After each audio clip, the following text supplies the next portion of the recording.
আসসালামু আলাইকুম। World cup ইস্যুতে নতুন খবর হচ্ছে তামিম ইকবালকে ঘিরে।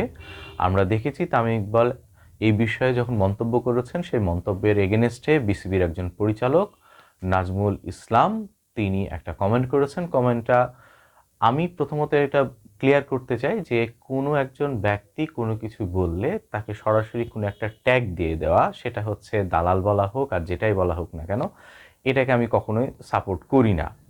কারণ সবার একটা নিজস্ব চিন্তা মত প্রকাশের অবশ্যই একটা জায়গা আছে। দ্বিতীয় কথা তামিম ইকবালের ক্ষেত্রে যদি বলা হয়, তামিম ইকবাল কখনোই, আমার যতখানি আমি যা শুনেছি, উনি বলেননি যে বাংলাদেশকে অবশ্যই ভারতে যেই খেলা উচিত, যে কোনো বিষয়ের ক্ষেত্রেই হোক না কেন। উনি যেটা বলেছে যে আমাদের 90 থেকে 95% অথবা 99% আমরা যেই মার্জিনই বলি না কেন, তার ইনকাম কিন্তু বা তার যে খরচ আমাদের বোর্ড চালানোর, সেই সোর্স, খরচের যে সোর্স অথবা ইনকামের যে সোর্স, সেই ইনকামটা আসে কিন্তু আইসিসি থেকে। এটাকে উনি বিবেচনা করতে বলেছেন। তা আমার কাছে মনে হয় এই কথাটা ফেলে দেওয়ার মতন কিছু না। কারণ 90% হোক আর 80% হোক আর 70% হোক, হোয়াট এভার দ্য নাম্বার, আপনাদেরকে তো মানতেই হবে যে আমরা একটা আইসিসির সাপোর্ট পাই বড়, যেটা দিয়ে আমরা আমাদের ক্রিকেট বোর্ডকে পরিচালনা করি। এবং আমরা যদি ওয়ার্ল্ড কাপে পার্টিসিপেট না করতে পারি, তাতে অবশ্যই আমাদের ক্রিকেটের জন্য অবশ্যই একটা কিছু না কিছু ক্ষতি হবেই, সেটা অর্থনৈতিকভাবেই হোক অথবা খেলতে না পারার জন্য যে একটা ক্ষতি, সব মিলে কিন্তু এটা ক্ষতি হবে।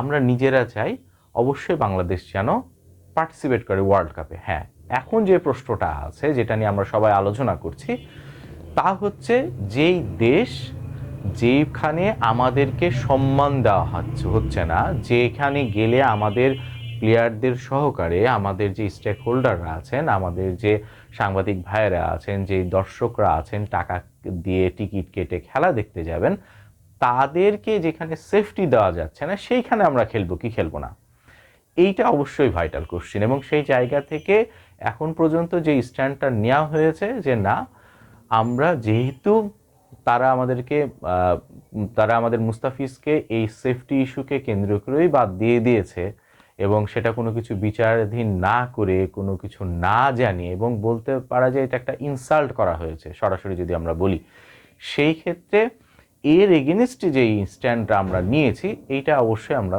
সাপোর্ট করি। আমরা চাই আমাদের ডিগনিটি বজায় রেখে খেলতে। তো সেই জায়গা থেকে বিসিবি যেমন আইসিসিকে অ্যাপ্রোচ করেছে, সে অ্যাপ্রোচের জায়গাটার একটা রিটার্নও আমরা দেখছি।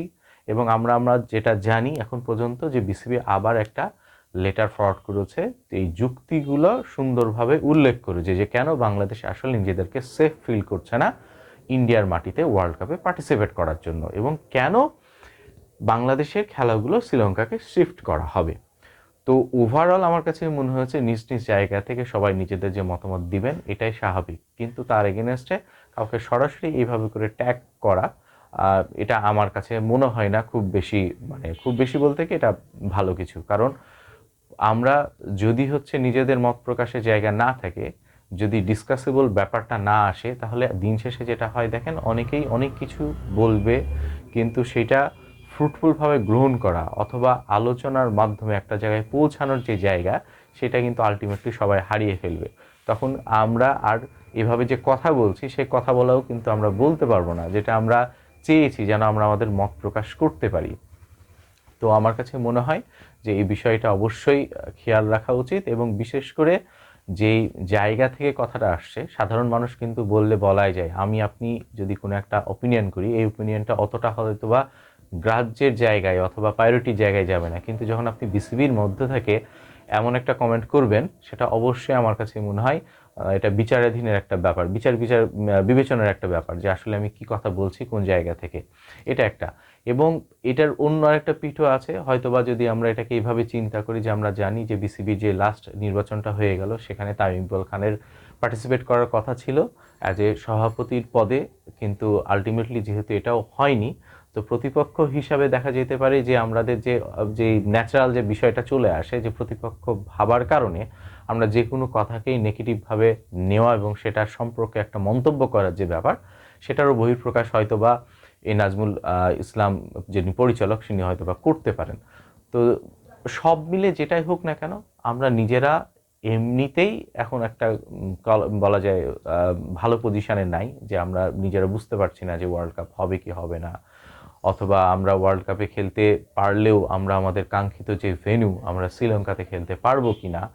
এবং এই না খেলার ফলে এটার তো একটা কনসিকুয়েন্সেস আছে, ঠিক না, যে এরপরে তো একটা আমাদেরকে কিছু না কিছু তো এটা ধারাবাহিকতা হিসাবে কিছু না কিছু তো বহন করে নিয়ে যেতেই হবে। আপনি এটা আমরা ইগনোর করার কোনো ওয়ে নাই, ঠিক আছে। যে আমরা যদি বলি যে না আমরা ওয়ার্ল্ড কাপ খেলবো না তো খেলবোই না, তো এটার যে কোনো প্রভাব পরবর্তীতে আমাদের পড়বে না এটা কিন্তু না, কিছু না কিছু প্রভাব কিন্তু অবশ্যই বাংলাদেশের ক্রিকেটে পড়বে। এটা আমরা মেনে নেওয়ার যে সাহসটা দেখাচ্ছি এটা আমরা এটা আমরা অবশ্যই অ্যাপ্রিসিয়েট করছি। বাট সর্বসাকুল্যে আমরা চাই সকল সমস্যার সমাধান হোক, এবং আমরা অ্যাজ এ ইউনাইটেড আমরা সবাই মিলে আমাদের এই বলা যে ক্রুশিয়াল মোমেন্টটা যেন পাড়ি দিতে পারি, এটাই আমাদের ইচ্ছা।